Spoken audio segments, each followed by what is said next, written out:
आग लगी आकाश में और झरझर गिरे अंगार। संत ना होते जगत में तो जल मरता संसार। अगर आज गुरु ना मिलते, हम सबको इस प्रेम रस का पता भी ना होता और इस प्रेम रस की अनुभूति भी ना होती। सब संसार के काम क्रोध में जल के पूरे हो जाते, विकारों की आग में जलते रहते, इच्छाओं तृष्णाओं की आग में जलते रहते और ज़्यादा में ज़्यादा शास्त्र पढ़ के अपने को शांत करने की कोशिश करते रहते। लेकिन प्रेम स्वरूप भगवान साकार होके मिले। उन्होंने जीवन में इस प्रेम रस का महत्व भी बताया, ये भी बताया प्रेम रस कुछ होता भी है, और फिर उस प्रेम रस को जीवन में प्रकट भी किया। ये सारी महिमा प्यारे सतगुरु की होती है। जैसे स्त्री अभिमान करे कि मैंने अकेली ने बच्चे को जन्म दिया, तो संभव ही नहीं है। पति की ज़रूरत है, उसके बिना तो उसके पास संतान नहीं हो सकती थी। इसी तरह से हम दम भरें, हम प्रेमी हैं, हमने प्यार किया, हम दम नहीं भर सकते हैं, क्योंकि बिना उनकी कृपा के ये संभावना होती नहीं है। ये कृपा गुरु की ही चाहिए होती है, जो खुद प्रेम स्वरूप बन के जीवन में आता है। वैसे भी हर स्त्री की एक आकांक्षा है कि उसका बच्चा उसके पति जैसा होए। आकांक्षा होती है कि बच्चे की शक्ल बाप से मिलती हुई हो तो बड़ी खुश होती है। इसी प्रकार से ये जो प्रेम रूपी पुत्र है, ये हूबहू अपने पिता पे ही जाता है। जो इसका मालिक है, जो इसका जनक है, जो इसको प्रकट करने वाला है, सतगुरु, वही तो खुद प्रेम रूप होकर के हमारे जीवन में आता है। भजन गाते हो आप लोग, या शायद गाना है, आए हो मेरी ज़िंदगी में तुम बहार बन के। बहार बन के, प्यार बन के वही आते हैं और वही कृपा करके अपने को हमारे जीवन में प्रकट कर देते हैं। अभी ऐसे अगर देखा जाए, जब तक ये रिवाज नहीं आया था टेडी डे मनाने का, तो इन टेडीज़ को कोई पूछता नहीं था। लटके रहते थे दुकानों पे। किसी को अपने बच्चे के लिए पसंद आ गया, किसी बच्चे ने ज़िद पकड़ ली, तो भी माँ बाप कहते थे इसका क्या करेगा, ना ये बजता है ना ये बोलता है। अच्छा, बजने वाला बंदर ले देंगे, चाहे टेडी कोई नहीं लेता था। सीटी ले देते थे, चीज़ें ले देते थे चलने वाली। ना इसने चलना, ना इसने बजना, इसने बैठे रहना। लेकिन एक डे आ गया, टेडी डे आ गया। अब सबका मन करता है हम टेडी खरीद लें। बहुत टेडी बिके होंगे, कल आज भी बिकेंगे। कोई छोटा, कोई बड़ा, कितना ह्यूज ह्यूज टेडीज़ बन गए आजकल। अपने से भी बड़े मिलते हैं। कीमत हो गई। देखो, जब तक गुरु नहीं था जीवन में, इस टेडी की कीमत नहीं थी। शरीर रूपी टेडी है ना, बेजान था, उदास था, निराश था, दूसरों के ऊपर बोझ था, किसी के कलेश का कारण था। ऐसा ही तो था ये टेडी भी। शरीर तो मिल गया था, लेकिन किसी काम का नहीं था। पर सतगुरु मिले, भाव उत्सव हुआ, उन्होंने अपना प्रेम प्रकट किया। तो आज हम कह सकते हैं, मेरी बढ़ गई है कीमत, तूने भर दिए हैं मोती। गुरु ने कृपा की, मोती भर दिए तो आज इस जीवन की, इस शरीर की कीमत हो गई। भले शरीर नगण्य है तो भी सब पहचानते तो इसी से ही हैं। जहाँ भी जाओ इसको इज्जत मिलती है, वैल्यू करते हैं, सब प्यार करते हैं, बुलाना चाहते हैं। तो टेडी कीमती कैसे हो गया?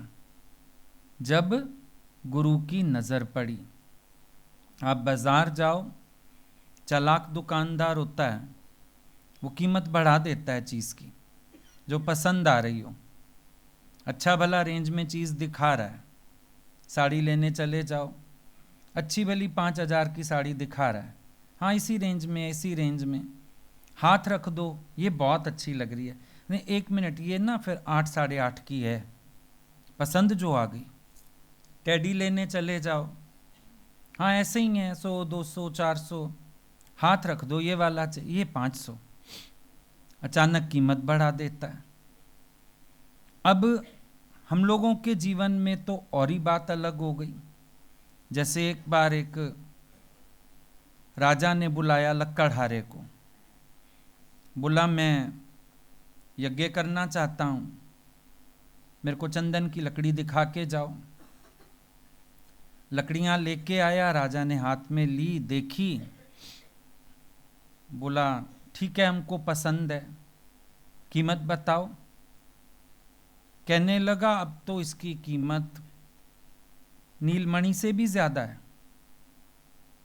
बोला ऐसे कैसे ज्यादा है? बोला आपका हाथ लग गया, आपका हाथ लग गया तो बेशकीमती हो गई। अब इसकी कीमत अदा करना किसी के बस में ही नहीं रहा। तो ये शरीर रूपी टेडी है ना, जीवन में गुरु के आने के बाद ये बेशकीमती हो जाता है।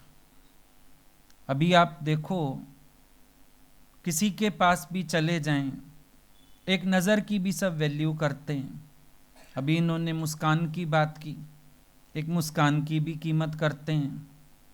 और यही गुरु ने सिर पे हाथ ना रखा होता, पहले तो मुस्कान होती ना, और अगर गलती से मुस्कुरा पड़ते तो लोग प्रश्न चिन्ह लगा देते, हमें देख के क्यों मुस्कुरा रहे हो, तुम्हारे हंसने का क्या कारण है, हमें कारण बताओ, क्यों हंसे तुम। कितनी विपरीत हो जाती थी बात। पर आज गुरु की कृपा से जीवन में प्रेम आया और उस प्रेम ने कीमती बना दिया जीवन को। जिसके पास भी बस में भी औरत चढ़े ना, अगर उसके पास बच्चा हो, सब सीट खाली कर देते हैं, आप बैठ जाइए बच्चे को लेके। छोटे बच्चे को लेके आप कैसे खड़े रहेंगे? ये प्रेम प्रकट हुआ जीवन में, जीवन की कीमत पड़ गई है। ये प्रेम आया जीवन में, जीवन में बाहर आ गई है। अगर ये प्रेम ना हो, देखो थोड़ी देर भी तुम्हें इस प्रेम से वंचित रहना पड़े तो ऐसे ही उदास हो जाते हो ना, जैसे एक माँ उदास हो जाती है बच्चे के लिए। बच्चे को अभी पहचान नहीं है, वो सोया भी रह सकता है, पर माँ को देखो सोए को भी उठा उठा के प्यार करती है। सब कहते हैं मत उठा, फिर वो उठ जाएगा, फिर तू ही तंग होएगी, पर वो रेजिस्ट नहीं कर पाती, आते जाते चूमेगी, उठाएगी, क्योंकि वो थोड़ी देर भी बच्चे के बिना रह नहीं सकती है। इसी तरह से ये प्रेम जीवन में आ जाता है। आप देखो थोड़ी देर भी प्रेम के सिवाय रहना अच्छा नहीं लगता है, मुंझ जाते हो आप, उदास हो जाते हो, प्रेम में जीना चाहते हो। थोड़ी देर ऐसे वातावरण में चले जाओ जहाँ काम हो, क्रोध हो, कलेश हो, तो अच्छा नहीं लगेगा, लगेगा चले यहाँ से, हमें मज़ा नहीं आ रहा यहाँ पर। सामने वाला कोई ऐसी हरकत कर दे, थोड़ी देर भी माहौल ऐसा हो जाए सुनसान सा, फिर दिल नहीं लगता, लगता है भागो यहाँ से, कहाँ बैठो भाई, प्रेम के बिना रह नहीं पा रहे हैं। ऐसा ये प्रेम गुरु जीवन में प्रकट करता है कि इस प्रेम के बिना रहना अपने आप को अच्छा नहीं लगता है। माँ को मजबूरी भी कहीं जाना पड़े बच्चा सुरक्षित हाथों में भी छोड़ जाए, पिता के पास छोड़ जाए, दादी के पास छोड़ जाए, तो भी उसको हलचल बहुत है, मैं घर पहुंचूं, मैं जाऊं, मैं अपने बच्चे को संभालूं, मैं ही अच्छा संभालूंगी, मेरे बिना रोएगा। ये प्रेम भी जब एक बार झोली में आ जाता है, अपना ही मन नहीं लगता इसके बिना। हर पल लगेगा प्रेम में रहें, उमंग में रहें, उत्साह में रहें। बच्चे के साथ दुखी होती हुई भी माँ सारा घर संभालती है, काम कर लेती है, और बच्चे के बिना निष्प्राण हो जाती है। 2 दिन भी बच्चा हॉस्पिटलाइज हो जाए, आईसीयू में हो जाए, निष्प्राण हो जाती है। कहेगी या तो डॉक्टर साहब मुझे साथ बैठे रहने दो, हॉस्पिटल में बैठी हूं मैं, हिलेगी नहीं वहां से, उसके बिना निष्प्राण अनुभव करती है। ऐसे ही प्रेम में हजारों कार्य हो जाएं, पर प्रेम के सिवाय एक क्षण भी भारी लगता है। तो ये प्रेम रूपी बच्चा जब आ जाता है गोद में, ये आपके जीवन का जैसे प्राण बन जाता है। इसके बिना रहना मुश्किल, इसके बिना चलना मुश्किल। प्रेम में हजारों कार्य कर जाते हैं, पता ही नहीं चलता। प्रेम में हम सबके लिए बहुत कुछ कर सकते हैं, मालूम ही नहीं पड़ता। लेकिन जब प्रेम का अभाव हो जाए तो अपने को ही महसूस होता है जीवन निष्प्राण हो गया जैसे। प्रेम में जीवन को गति मिलती है, प्रेम में कह लो जीवन को जीवन मिलता है। अगर प्रेम ना हो बीच में तो जीवन का कोई अर्थ ही नहीं। अच्छा, हर जगह प्रेम का आकर्षण ही तो लेके जाता है। एक छोटा सा फंक्शन हो, नहीं उनका मेरे से बड़ा प्यार है, जाना पड़ेगा। शादी ब्याह हो, प्यार है, जाना पड़ेगा।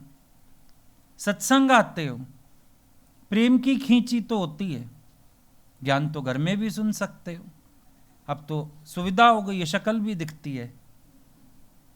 यूट्यूब पे देखते हो, नेट पे देखते हो, फेस भी दिखता है, फिर भी प्यार खींच खींच के लाता है। तेरा प्यार खींच कर लाया मोहे सांवरिया तेरे द्वारे। तेरा प्यार खींच के लेके आता है। प्यार के बिना शायद हम गुरु तक भी ना आ पाए, प्यार लेके आता है। अच्छा, फिर प्यार जब लेके आता है तो प्यार के कारण ही तो प्यारे का प्यार मिलता है। आज हमारे अंदर प्यार होता है, भाव होता है, तो गुरु की भी नजर पड़ती है। प्यार से प्यार मिलता है। कभी अनुभव करना इस बात को। जिस दिन मन में सन्नाटा लेके आओगे, अश्रद्धा लेके आओगे, बिना मन के आओगे, जबरदस्ती किसी के कहने से आ जाओगे, उस दिन तुम्हें गुरु से भी रिस्पॉन्स नहीं मिलेगा। जिस दिन अपना मन प्यार से भरा हुआ होता है, प्यार से भरे हुए आते हैं, लबालब आते हैं, देखो प्यार के का से फिर प्यारे से प्यार मिलने लगता है, क्योंकि हम प्यार से आके बैठे। हमारे भीतर प्रेम है तो प्रेम प्रेम को खींच लेता है। मिलता भी इसीलिए। किसी के पास फंक्शन में जाते हो, आप फॉर्मेलिटी सेक जाते हो, अगले भी आपकी फॉर्मेलिटी कर देते हैं। आप प्यार के कारण जाते हो तो आपको लगता है अगले भी बहुत प्यार कर रहे हैं मुझे। फील किया होगा इन बातों को। तो इसका मतलब ये प्यार ऐसी अवस्था कर देता है कि इस प्यार के बिना जीना कठिन हो जाता है। जहां बैठो, जहां जाओ, प्यार सर्वोपरि। अच्छा, गुरुजनों को देखो, ज्ञानी जनों को देखो, उनकी जीवन कैसी है। भले ज्ञान बोलने का मौका ना बने कहीं, हर महफिल ऐसी नहीं होती जहां सत्संग चल सके, ज्ञान बोल सकें, लेकिन प्यार किए बिना आ गए हो ऐसा कभी नहीं देखा होगा। सबको प्यार का हाथ फेर के, आशीषें दे के, चढ़ी हुई कोई ना कोई बात कह के, प्रशंसा करके, प्यार का एहसास करवा के उठते हैं। हर जगह से जहां वो बैठते हैं प्यार का एहसास करा के उठते हैं सबको, क्योंकि इस प्रेम रूपी बच्चे के सिवाय वो कहीं जाते ही नहीं। माँ कहीं भी नहीं जाएगी, चाहे सगे भाई की शादी हो, बच्चे को छोड़ के नहीं जाएगी। भरी सर्दी में भी उसको पैक वैक करके गाड़ी में हीटर चला के ले जाएगी, पर बच्चे के बिना नहीं जाएगी। कैसी भी परिस्थिति में ज्ञानी प्रेम के सिवाय नहीं। उसका हृदय प्रेम देने के लिए तड़पता रहता है। प्रेम दें, प्रेम दे पाता है बहुत खुश हो जाता है, प्रेम नहीं दे पाएगा मुंझ जाएगा कि थोड़ा सा समय भी प्रेम के सिवाय क्यों चला जाए। ये प्रेम जीवन में बहुत महत्व रखता है। फिर देखो, बच्चे जब बड़े होते हैं तो बच्चों की अपनी अपनी टेंडेंसी होती है। कई बच्चे आउटवर्ड होते हैं, कई बच्चे इनवर्ड होते हैं, अपनी अपनी टेंडेंसी है। या छोटा बच्चा है, वो अपनी हर ज़रूरत के लिए माँ को ही देखता है। वॉशरूम भी जाना है तो माँ को बताएगा, पानी भी पीना है माँ को बताएगा, खिलौना भी चाहिए माँ को बताएगा, किसी ने उसको डांट दिया माँ को बताएगा, किसी ने उसको मारा तो भी माँ को बताएगा। हर वक्त उसका ध्यान माँ की तरफ रहता है। आप देखना, ये जो प्रेम है इसकी भी प्रकृति आउटवर्ड नहीं है, इनवर्ड है। कैसे है? ये प्रेम हमेशा अपने इष्ट को ही स्वीकार करता है, और क्योंकि इसकी प्रकृति विशालता की भी है पर इनवर्ड भी है, तो ये प्रेम क्या करता है? ये अपने प्रियतम के, अपने इष्ट के एक रूप को स्वीकार नहीं करता, बल्कि ये हर एक में अपने इष्ट का दर्शन करके आगे बढ़ता है। एक ही भावना है इसकी। जैसे बच्चा है, अब कोई भी आ जाएगा ना घर में, जब पापा बोलना सीख गया और उसको पता है शाम को एक आदमी आता है हमारे घर, दाढ़ी मूछ वाला, पैंट कोट वाला, वो पापा होता है। अब कोई भी आ जाएगा कहेगा पापा। आपने अनुभव किया होगा, फिर आप उसको सिखाते हो, नहीं बेटा ये पापा नहीं, ये अंकल होते हैं, पर उसके लिए सारे पापा होते हैं। ये प्रेम भी ऐसा अबोध है, बड़ा इनोसेंट है। ये क्या करता है? ये सबको कहता है ये मेरा इष्ट है, ये मेरा भगवान है, सबको प्रणाम करता है। ये प्रेम नहीं कहता ये अपना, ये पराया, ये दोस्त, ये दुश्मन, पर ये प्रेम हर रूप में भगवान को स्वीकार करता है, अपने इष्ट को स्वीकार करता है। बड़ा लिविंग एग्जाम्पल है हनुमान जी का और राम जी का। जब विभीषण आए थे तो भगवान ने इशारे से पूछा, हनुमान जी क्या करें? हनुमान जी ने धीरे से कहा, प्रभु कहीं ना जाए निशाचर माया, काम रूप कै कारण आया। क्या पता क्यों आया है, तो रावण का भाई हमारा सुध लेने आया है, पड़ताल करने आया है, भेद लेने आया है, इसको बंदी बना लीजिए। भगवान बोले ठीक है। अंदर बुलाया गया विभीषण जी को। भगवान उठे, कस के उसको बाहों में बांध लिया, प्यार किया। हनुमान जी आंखें तरेरने लगे। अभी समझाया था कि किस लिए आया, इसको बंदी बना लो। भगवान बड़े भोले भाव से कहते हैं, हनुमान जी आपने तो कहा इसको बांध लो, मैंने बांध लिया। ये प्रेम है। प्रेम की ये स्थिति है कि ये अपने इष्ट को हर रूप में स्वीकार करता है। ऐसा नहीं कि अड़ के खड़ा हो जाए। तुलसीदास जी अड़ गए थे। वो क्या कहते थे? तुलसी मस्तक तब निवे जब धनुष बाण लो हाथ। मैं नहीं झुकता ऐसे, धनुष बाण लो हाथ में। कृष्ण की मूर्ति थी, वो कहते हैं मैं नहीं झुकता। बड़े बले हो नाथ, बड़े बन के खड़े हो गए हो नाथ यहाँ पे, पर तुलसी मस्तक तब निवे जब धनुष बाण लो हाथ। मैं तो तब झुकूंगा।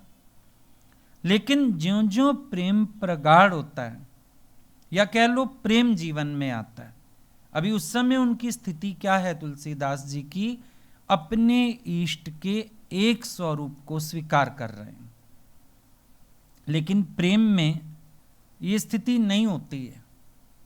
ये प्रेम सबको स्वीकार करता है, अजनबी को भी स्वीकार करता है, अनजाने को भी स्वीकार करता है। और इसीलिए देखो, एक बच्चा होता है जैसे, उसकी हर अदा प्यारी लगती है। वो बच्चा किसी को भी ऐसे ऐसे करेगा ना, अगला आ ही जाएगा। बच्चा किसी को खाते देख के हाथ ऐसे करेगा, अगला बिस्किट चॉकलेट दे ही देगा, क्योंकि ये बच्चा मांग रहा है, इनोसेंट है, उसको पता ही नहीं मांगना चाहिए कि नहीं, भोलापन है उसका, प्यारा लगता है। जिसके घट में प्रेम होता है उसको देखो आप, उसका बोलना ऐसे लगेगा कोयल की बोली है, जैसे कोयल बोल रही हो। आंखें देखोगे ऐसे लगेगा बड़ी गहराई इन आंखों में। फेस देखोगे लगेगा इनोसेंट है बहुत। ये उस बच्चे की न्याय स्थिति हो जाती है जिसके घट में प्रेम आ जाता है। उसके अंदर वैसे भी आप देखो, बच्चा ज्यों ज्यों बड़ा होता है, ये बाकी तो सांसारिक बातें तो बाद में सीखता है, पर जो वो बोलता है, जो वो देखता है, जो उसका फेस होता है, हर चीज़ तो आपको अट्रैक्टिव लगती है ना बच्चे की। इवन यंग एज भी आनी शुरू होती है, उस समय और आकर्षक हो जाता है वो। उसकी बाहर से बॉडी भी अट्रैक्ट करती है, उसका हंसना भी अट्रैक्ट करता है, बोलना भी अट्रैक्ट करता है। थोड़ा सा ही बड़ा होता है बच्चा, टीन एज में भी आने लगता है, इतने में भी आप देखो जो चेंजेस आते हैं, तो वो एक अट्रैक्टिव फिगर सा हो जाता है। ये प्रेम भी अंदर ज्यों ज्यों बढ़ने लगता है, पलने लगता है, ये आकर्षक हो जाता है। इवन जिस घट में उपजता है वो घट ही बड़ा आकर्षक हो जाता है। बहुत प्यारा लगता है वो, जिसके अंदर प्रेम होता है, ये दिव्य प्रेम, भगवत प्रेम, वो प्यारा लगता है। देखो, कोई भी एक बार रीझे बिना रहता नहीं। हम लोग गुरुजी को देखते थे, कहीं उनका जाना हो, कुछ हो, कोई पहली बार मिले, एक बार तो नजर टिक की जाती थी। और ये बात आज दिन तक भी है। कोई एक बार स्वरूप देख ले, नजर टिक जाती है एक बार, तो ये कौन है, कुछ अलग लग रहे हैं, टिक जाती है नजर। चाहे हमने पूजा घर में नहीं रखा हुआ हो, पूजा घर में हो, फिर भी लोग समझेंगे गुरु हैं, कुछ हैं। एल्बम ही दिखा दो किसी को अपने घर के फंक्शन की, उंगली उसकी वहां रुक जाती है, ये कौन है, ये कौन है, आकर्षण है, रोक लेता है। पुराने वीडियो तुम देख लो, अभी आजकल देख रहे हो ना कितने पुराने पुराने वीडियो, हम लोगों की स्टार्टिंग के, और कितने अट्रैक्ट कर रहे हैं। तुमने उनको उस समय देखा भी नहीं, कईयों ने तो बिल्कुल ही नहीं देखा, तो भी एक अट्रैक्शन है, खींचता है आपको, मन करता है आपका जाएं, मिलें, देखें। अफसोस भी लगता है कई बार, आए हम उनसे मिल क्यों नहीं पाए, थोड़ा पहले आ जाते हम सत्संग में। आकर्षण है। आज भी आवाज सुनते हो, चाहे कैसेट में सुनते हो, आकर्षण है आवाज में। चाहे जोश भी कर रहे हो, उसमें भी आकर्षण होता है, क्योंकि अंतःकरण शुद्ध है ना, उनके अंदर किसी के लिए राग द्वेष नहीं है ना। वीडियो में भी देखो, आंखें उनकी नजर आती हैं, देख रहे हैं, ऐसे लगता है मुझे ही देख रहे हैं क्या, ऐसे लगता है इनका देखना कितना प्यारा है, आकर्षण होता है। आंखों की गहराई देखो, फेस की इनोसेंसी देखो, आपको पता चलता है कि ये कुछ अलग है। क्यों अलग हैं?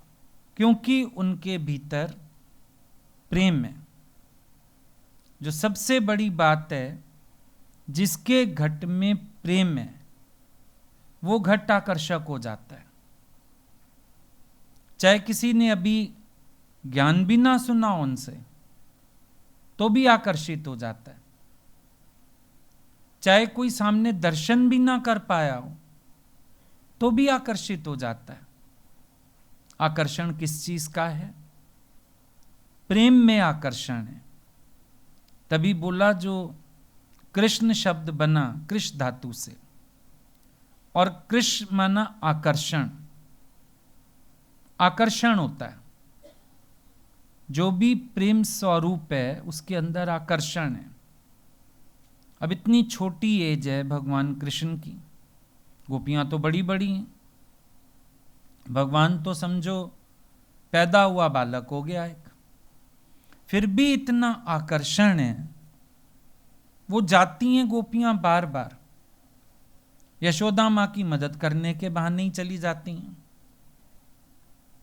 पर वो उनको प्यार करना चाहती हैं, श्रृंगार करना चाहती हैं, खिलाना चाहती हैं, सुलाना चाहती हैं, सेवा करना चाहती हैं और उनके इर्द गिर्द मंडराना चाहती हैं। अच्छा, संसार में कोई वस्तु पसंद आ गई, कितनी देर के लिए, समझो आपको बाजार में कोई चीज पसंद आ गई, चलो खरीद भी ली आपने, मेरी भी बना ली, आके अलमारी में रख देते हो, सामने रख के तो नहीं बैठे रहते। पहनूंगा, किसी फंक्शन में पहनूंगा, साड़ी अच्छी होगी तो, अंगूठी ले आओ हीरे की, फिर किसी फंक्शन में निकालेंगे, उसको तो सेफ में ही डाल दो, बिल्कुल अंदर रख दी। लेकिन ये आकर्षण भगवान का कैसा होता है? ना लगता है इसको साइड रख दो, कभी लगता है इनको अच्छा कमरे में बंद कर दो, लगता है कभी ऐसा? अच्छा इनको कमरे में रख देते हैं, नहीं, मन करता है हम इनके इर्द गिर्द ही घूमते रहें, ये बैठे रहें, हम इर्द गिर्द घूमते रहें, हम बार बार दर्शन करते रहें, किसी ना किसी बहाने से मौका ढूंढते रहते हैं जाने का।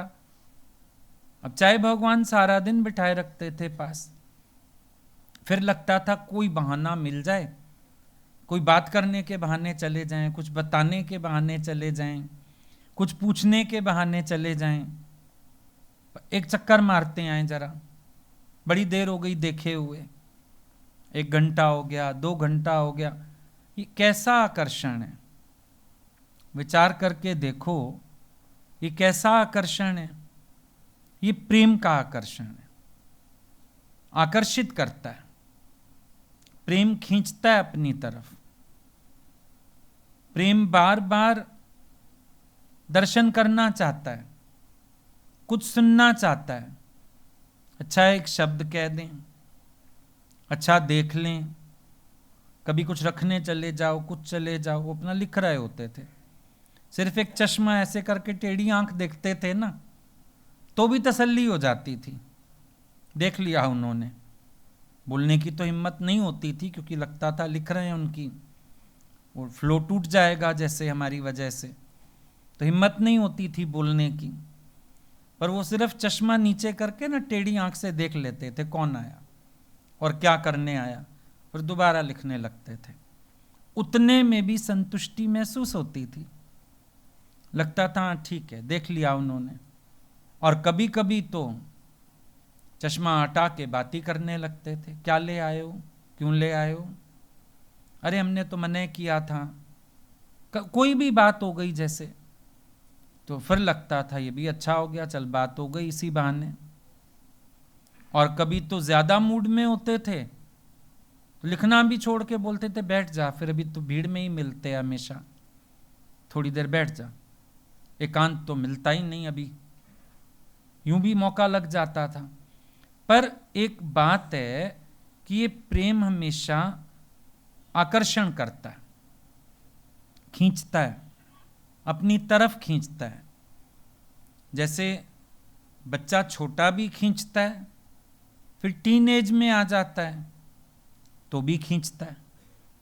बड़ी उम्र वाले भी इस प्रेम की तरफ खींचते हैं, बराबर उम्र वाले भी खींचते हैं, छोटे भी खींचते हैं। और जब खिंचाव होता है, खिंचाव में लालसा रस पैदा होता है।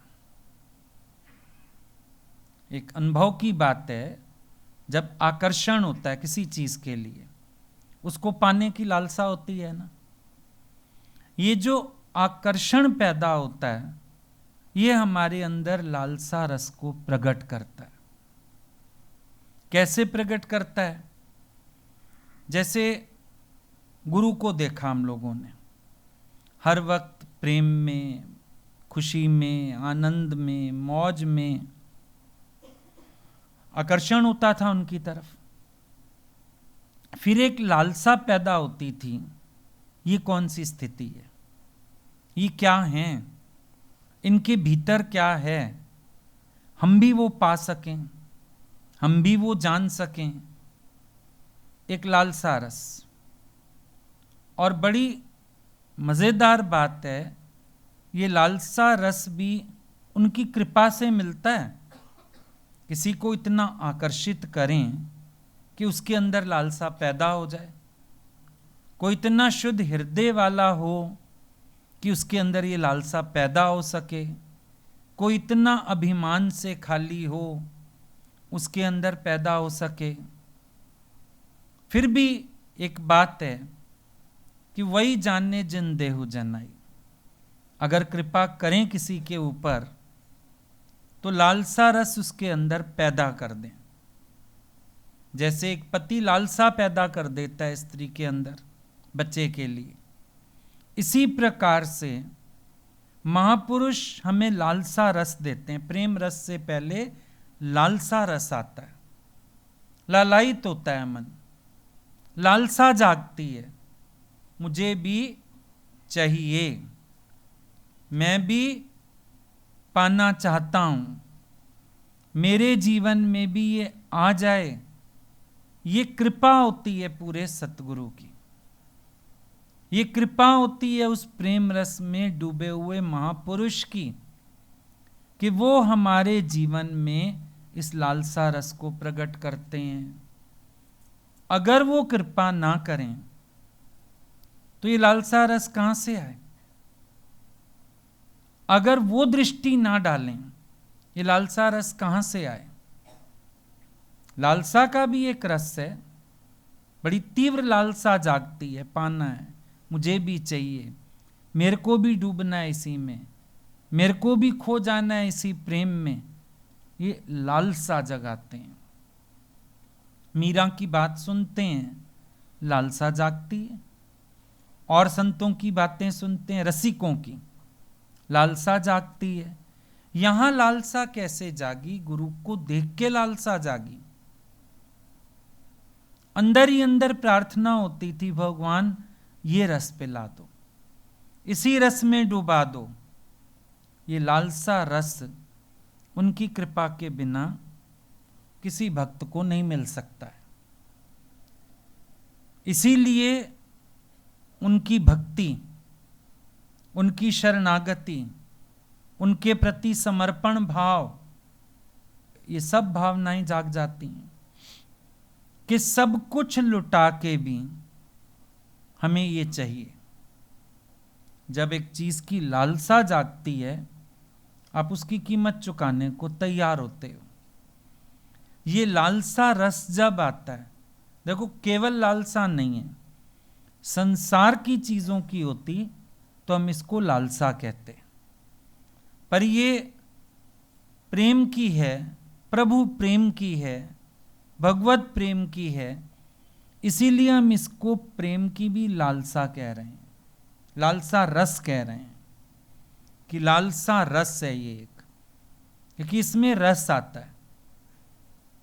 संसार की चीज को पाना चाहो, सफल नहीं हो पा रहे, साधन नहीं जुट पा रहे, हिस्से में कुड़न आती है, जलन आती है, परेशानी आती है, इस लालसा में, इस प्रतीक्षा में रस आता है। इस प्रतीक्षा में कुड़न नहीं है, जलन नहीं है। चाहे मीरा कह दे जो मैं जानती प्रीत करे दुख होए, चाहे कह दे सूली ऊपर सेज पिया, कि जो मर्जी कह दे, फिर छोड़ के मार्ग क्यों नहीं जा रही। रस है, लालसा रस है। ये रस उसको छोड़ने भी नहीं दे रहा, ये रस उसको अलग भी नहीं होने दे रहा, ये रस उसको बांध के बैठा हुआ है। इस लालसा में भी रस है, इस पाने की चाहत में भी रस है, मजा है अपना एक, इसीलिए इसको छोड़ा नहीं जाता। पर यह पक्की बात है, लालसा रस जगाने वाले भी इष्ट होते हैं हमारे, और इसको तृप्त करने वाले भी इष्ट होते हैं। तो बच्चा जैसे एक बड़ा होता है ज्यों ज्यों, तो आकर्षक हो जाता है, माँ बाप भी रीझते हैं उस पर, खुश होते हैं ना, बड़ी तसल्ली होती है, बच्चा जवान हो रहा है, सुंदर हो रहा है, आकर्षक हो रहा है। ऐसे अपने अंदर दिन दिन जब ये प्रेम रस की वृद्धि दिखती है ना, लालसा की वृद्धि, इसमें प्रेम रस तो और बढ़ता ही है साथ साथ। तो जब ये नजर आता है तो अपने अंदर वाला भी अपने प्यार पे आशिक होता है। यहां बोला खुद आशिक खुद माशूक, सदा भरपूर होते हैं।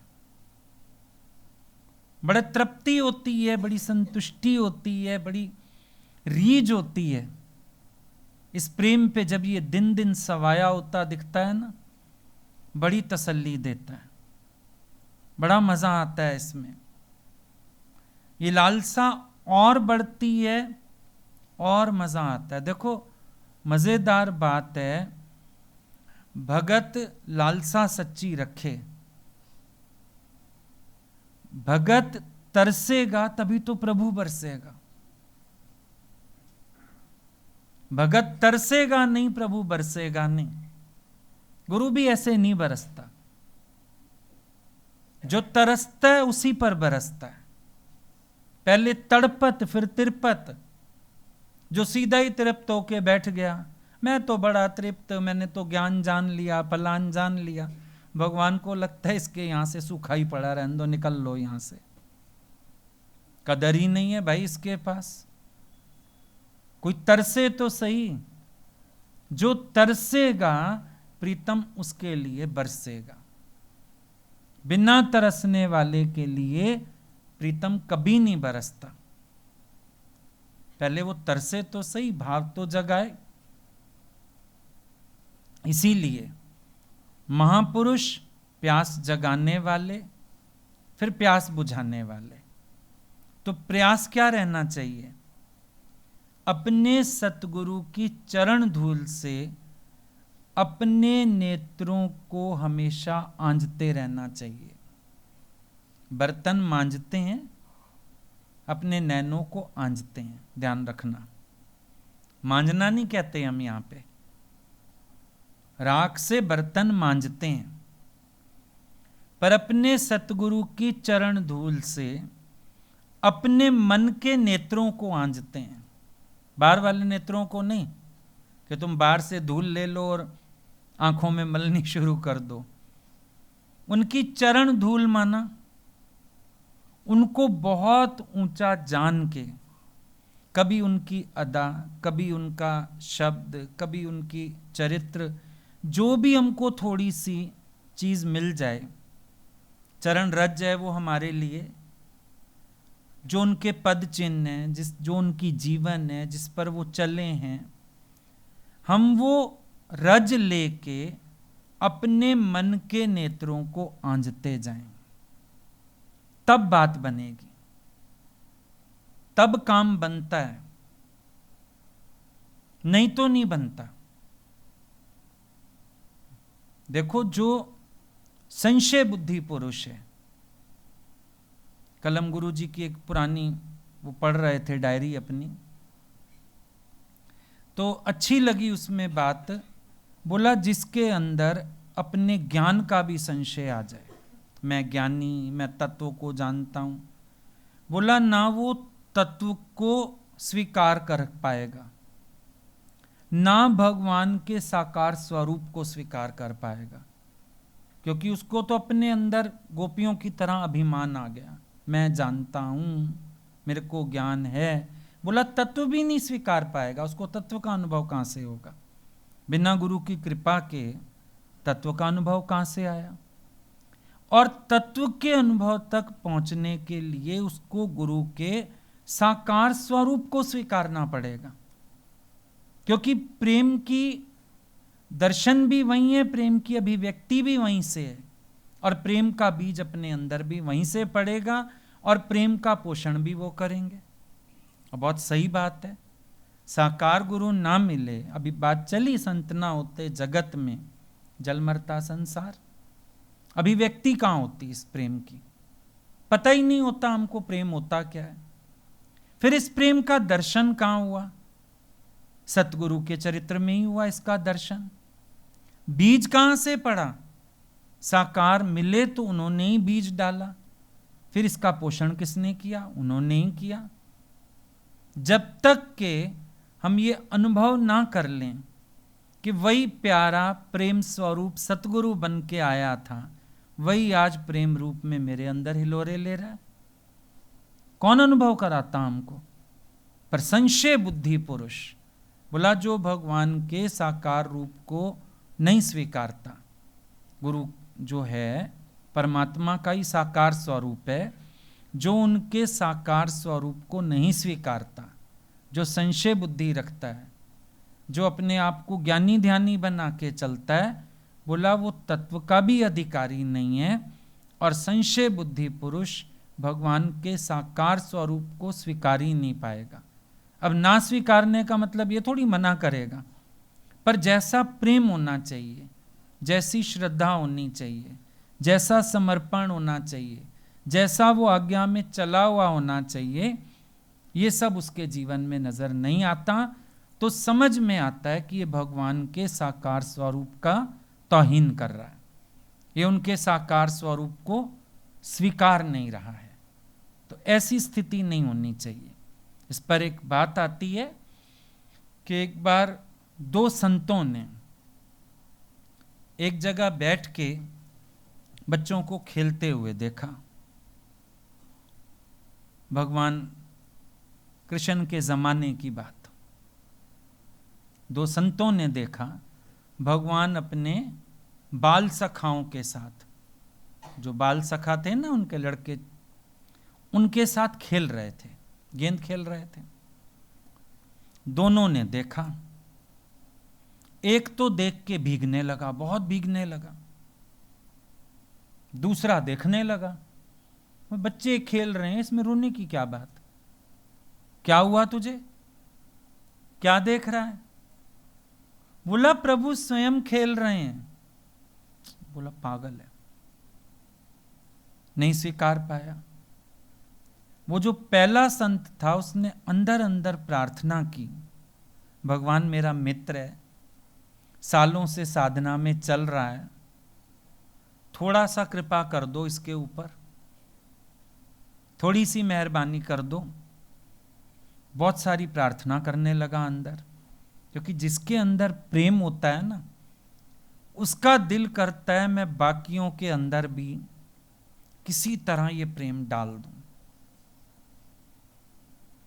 कई लोग आते हैं ना, बड़े दिखते हैं ज्ञानी ध्यानी, लगता है ये प्रेमी बन जाएं, ये भगवान की गोपी बन जाएं, ये भगवान के प्रेम रस का पान कर लें, इनको आनंद हो जाए किसी तरह, क्योंकि आवश्यकता उसी चीज की है।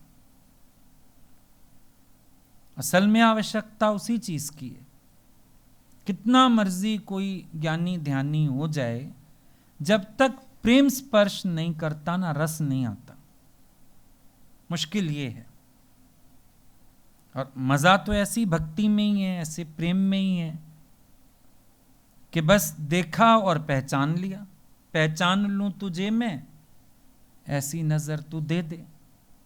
उसने तो देखा और पहचान लिया और भीग गया। भगवान का एक और सुंदर रूप देख के भीग गया। अवस्था तो यही होनी चाहिए। भगवान बोलते थे बस तुम अपने इष्ट को याद करो, उनका नाम लो, तुम्हारा गला रुंध जाना चाहिए, भीग जाए अंदर वाला। प्रेम तो ऐसा होना चाहिए। और सारा दिन उनके नाम की माला जपते रहो, ऐसा क्षण ही ना जाए जब वो याद ना हो, जबान उनका नाम ना ले, दुनिया को उसकी पहचान ना दे। प्रेम तो ऐसा चाहिए जीवन में, वरना ये रूखा सूखा तो भगवान के भी काम का नहीं।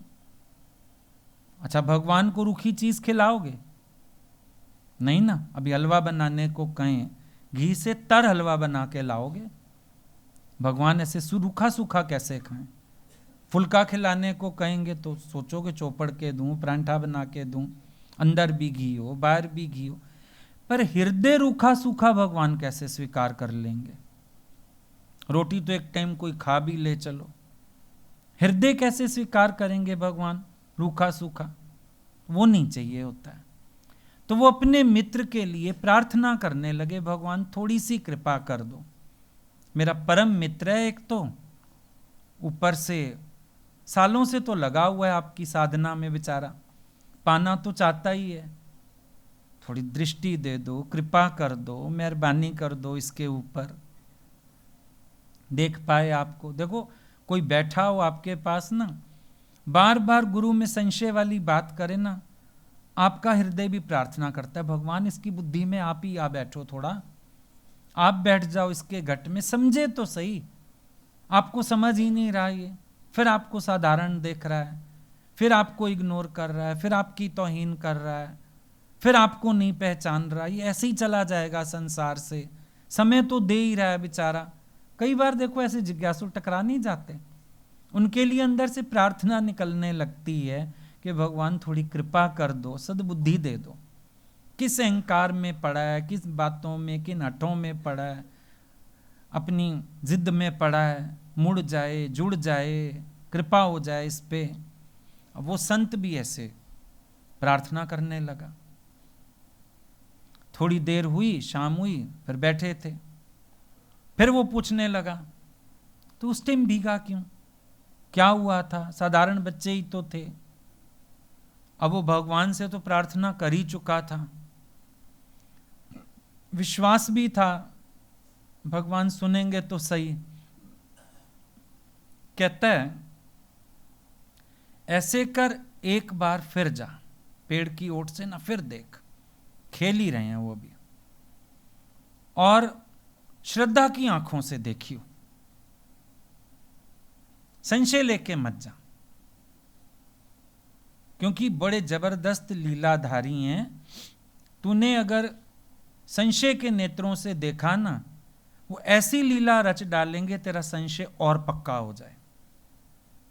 श्रद्धा की नेत्रों से, तभी बोलते हैं जब जब भगवान से मिलना हो, गुरु से मिलना हो, श्रद्धा युक्त नेत्र होने चाहिए। पहले ही मन में कुछ रख के ले आओगे ना, एग्जैक्ट वही मिलेगा, वही दिखेगा, बढ़ा के ही दिखा देंगे वो, और परेशान हो जाओ और दुखी हो जाओ। इसीलिए श्रद्धावान, उसने भी बड़ा समझाया, बोला देख ये संशय यहीं रख के जा, वो साधारण हैं, वो बालक हैं, वो ऐसे हैं, ये संशय यहां छोड़ के जा, श्रद्धा के नेत्रों से देख एक बार जाके, तुझे दिखाएंगे अपना रूप, करेंगे कृपा। अर्जुन पे कृपा नहीं हुई, सारी सेना खड़ी है, सिर्फ अर्जुन को दिखा दिया। असल में देते ही उसको है जिसको देना चाहें, जन्माते ही उसको है जिसको जन्माना चाहें। और ऐसा नहीं कि वो सबको जन्माना नहीं चाहते, सब भाव नहीं रखते, श्रद्धा नहीं रखते, प्रेम नहीं रखते, फिर वो भी मजबूर हो जाते हैं, मैं कहां से जन्माऊं भाई इसको, मैं तब जन्मा सकता था जब ये भाव रखता, इसने भाव नहीं रखा, मैं जन्माऊं कैसे, मेरी भी मजबूरी है आगे। फिर तो यही बात हो जाती है, भगवान तो जन्माना चाहते हैं, लेकिन अगले के अंदर भी तो भाव हो, क्योंकि संशय वाले के अंदर अपनी मैं, अपना अहंकार। अच्छा, और कुछ नहीं, तुम ज्ञान से तौलने लगो साकार को, यह भी एक संशय बन जाएगा, क्योंकि ज्ञान का विधि निषेध तुम्हारे लिए उनके, वो इससे भी मुक्त हैं। मुक्त स्वरूप माना जो जन्म मरण के बंधन से तो मुक्त है, ज्ञान के विधि निषेध से भी तो मुक्त है ना। वो आपको इससे बंधा हुआ भी नहीं मिलेगा। आपको ज्ञानी को ऐसे चलना चाहिए, ज्ञानी को ऐसे, तुम फिर ज्ञान से तौलने लगे तो फिर मरोगे संशय में, फिर बेड़ा गर्क होगा तुम्हारा। ज्ञान के संशय से भी मत तौलो। एक रस भाव रखो, श्रद्धा रखो, उन्हीं में मन रखो। लोगों की चिंता भी छोड़ दो, निष्काम की चिंता भी छोड़ दो। तू और मैं प्रेम में गर्क होना है, मंजिल ये। वरना नाम ध्यान तो हो जाएगा, पर आओगे वापस जन्म मरण में। ये प्रेम की अवस्था बड़ी अच्छी है, एक ही को स्वीकार करता है और एक ही को सब में देख के स्वीकार करता है, सब में स्वीकार करता है, पर उस एक तत्व को। अब समझा के भेजा, पेड़ की ओट से गया देखने, देखा एक नजर में वही दिखे, भगवान बाल सखा सारे गेंद खेल रहे हैं। थोड़ा सा भाव बनाया मन में, एकदम से भगवान का स्वरूप प्रकट हो गया। भगवान कृष्ण, राधा, गोपियां, वृंदावन जैसा दृश्य उपस्थित हो गया। भीग गया मन बड़ा देख के। अंदर ख्याल आया, मैं कहीं सपना तो नहीं देख रहा। ख्याल आ गया, सपना तो नहीं देख रहा, ऐसा हो सकता है क्या? अब भगवान को असल में प्रार्थना पहुंच चुकी थी उस संत की, जो प्रेमी भक्त था, उसकी प्रार्थना पहुंची हुई थी। भगवान को लगा लाज तो रखनी पड़ेगी भाई। भगवान ने उसके घट में प्रेरणा की, बोला देख, सपना मन बुद्धि का विषय, सपना मन बुद्धि तक होता है। अगर ये सपना होता तो भीगता नहीं। ये मैंने भाव में आके लीला प्रकट की है अपनी, इसको सपना मत समझ। तो फिर बुद्धि के झांसे में उलझ रहा है, क्योंकि आपको पता होगा बुद्धि फिर प्रमाण मांगती है भगवान के होने का भी, ये तौलने लगती है। तो भगवान ने बोला सपना भी मत मान, ये मैंने लीला प्रकट की है। और अगर ये कुछ बाहरी कौतुक होता या कुछ होता, तुझ जैसे कुटस्थ संत का हृदय भीग नहीं सकता था, गदगद नहीं हो सकता था।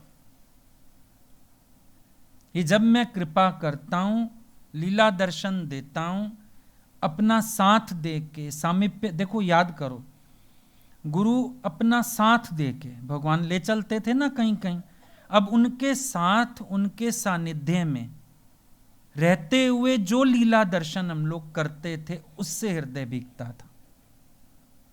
ये कृपा करते हैं भगवान, लीला प्रकट कर देते हैं हमारे सामने, फिर हमारा हृदय भीगता है।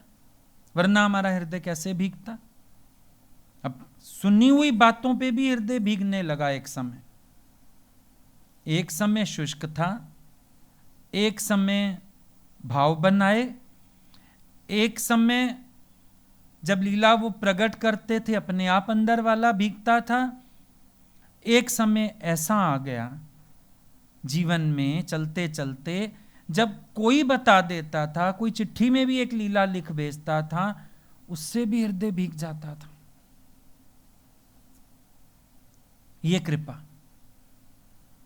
ये महापुरुषों की कृपा।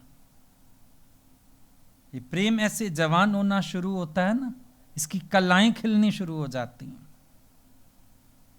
अब ये संत जिसको ये दर्शन हुआ, लौट गया अपनी कुटिया में। लौ लग गई, प्रेम लग गया।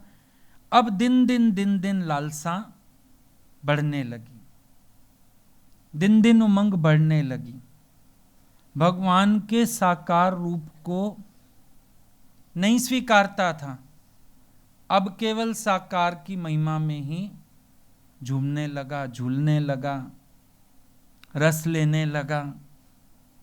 ये कृपा होती है साकार की। इसीलिए साकार भगवान के स्वरूप को स्वीकारना बहुत जरूरी वाली बात है।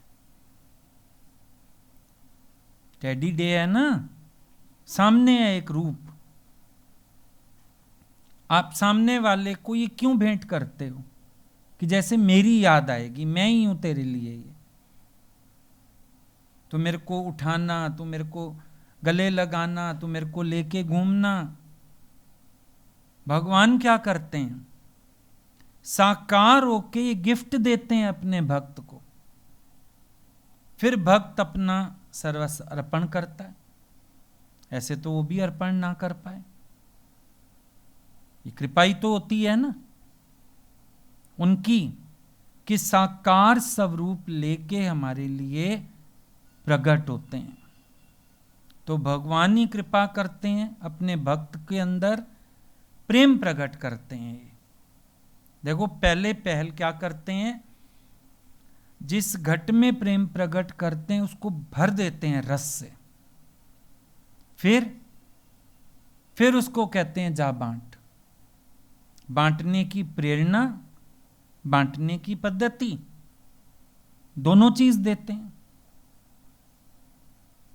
आप एक बात सोचो ना, अगर हम साकार को स्वीकार ना करें तो सिद्धांत का ही बोध नहीं होता, साकार का तो बोध कहां से हो जाएगा? स्वीकारना तो पड़ेगा। एक सिद्धांत ही नहीं स्वीकार हो सकता बिना श्रद्धा के।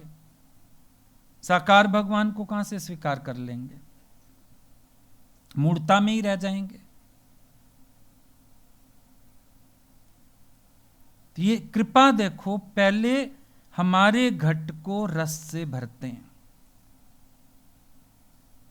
आज गुरु ने क्या किया, पहले हम लोगों को भरा रस से, प्रेम से भरा। जब ये छलकने को हो गया ना, फिर प्रेरणा दी जाओ बांटो, और तरीका भी सिखा दिया। हम कहते थे हमको ज्ञान थोड़े बोलना आता है, बोले ज्ञान बोलना ही नहीं, अपना अनुभव बोलो, अपने गुरु की महिमा बोलो, बार बार गुरु का नाम लो। किसी को फायदा पड़े ना पड़े, तेरा मन तो भीगेगा। रोज उनकी लीला का गुणगान करो, किसी को कुछ फायदा हो ना हो, तुम अपने इष्ट से मिलन महसूस करोगे, तुम्हें एकत्व अनुभव होगा। कभी भी गुरु प्रेरणा देता है ना हमको इस रस को छलकाने की, बांटने की, हमारा ही रस बढ़ाने के लिए। लोगों का रस नहीं बढ़ता। ये पता नहीं आज सत्संग तुमने कितना सुना कितना नहीं, पर हमने तो एक बार फिर दोहरा लिया पूरा जीवन, हमने एक बार फिर दोहरा लिया पूरा रस। हमारे अंदर एक बार फिर वो पूरा समय स्टार्टिंग से लेके रिवाइज हो गया। तो ये क्या हुआ? ये तो कृपा हुई। अच्छा हुआ आज का दिन इतना सा भागा, भगवान की महिमा करने को मिला। तुम भीगे नहीं भीगे, तुम डूबे नहीं डूबे, हमारा दिन सफल हो गया।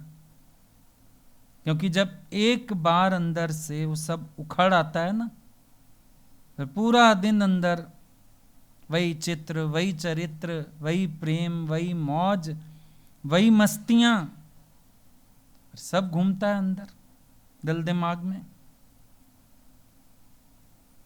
तो तभी लगता है संत ना होते जगत में तो क्या होता?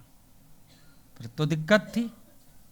सब रूखे सूखे रह जाते, डूब ना पाते, पता ही ना होता जीवन में प्रेम रस भी कोई चीज है। पर आज गोपियों की तरह, राधा की तरह, कृष्ण की तरह, कृष्ण ने खुद अपने को राधा के प्रेम में डुबा के रखा, स्वामी नहीं मान लिया उनको। तो आज जो दिव्य प्रेम रस उन्होंने खुद चखा, हमारे ईष्ट ने कृपा करके वही रूप प्रेम का लेके हम सबको जीवन में वो प्रेम रस चखा दिया, नहीं तो जल मरता संसार।